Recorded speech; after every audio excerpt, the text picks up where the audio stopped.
চারটা প্রশ্নই যখন হয়ে গেল, ফেরেশতারা বলবে আহলান ওয়া সাহলান ওয়া মারহাবান বিক, খোশামদেদ, কংগ্রাচুলেশন, খোশামদেদ, কংগ্রাচুলেশন। সব প্রশ্নের উত্তর তুমি পেরেছো। ফায়ুফসাহু লাহু কবরুহু ৭০ যিরান, আপনার কবরটারে ৭০ হাত লম্বা করে দেয়া হবে। ওয়া ইফতাহু লাহু বাবুন ইলাল জান্নাহ, আপনার কবর থেকে জান্নাতের দিকে দরজা খুলে দেয়া হবে।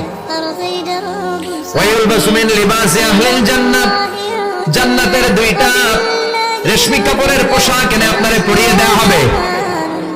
আর বলা হবে নাম কানাউমিল আরুস, ঘুমাও, sleep, you should get some sleep now, তোমাকে লম্বা সময় পড়ে দিতে হবে, ঘুমাও। কানাউমিল আরুস, যেমনি বর বাসর রাতে আরামসে ঘুম দেয়, বাসর রাতে যেমনি বর কনেকে নিয়ে মধুর ঘুম দেয়, তুমিও ঘুমাও, কেউ তোমার ঘুম ভাঙবে না। মালাক ইসরাফিলের কিয়ামতের জন্য ইসরাফিলের সিংহায় যে ফুৎকার আছে, ওই ফুৎকার ছাড়া কোনো কিছুই তোমার ঘুম ভাঙাতে পারবে না।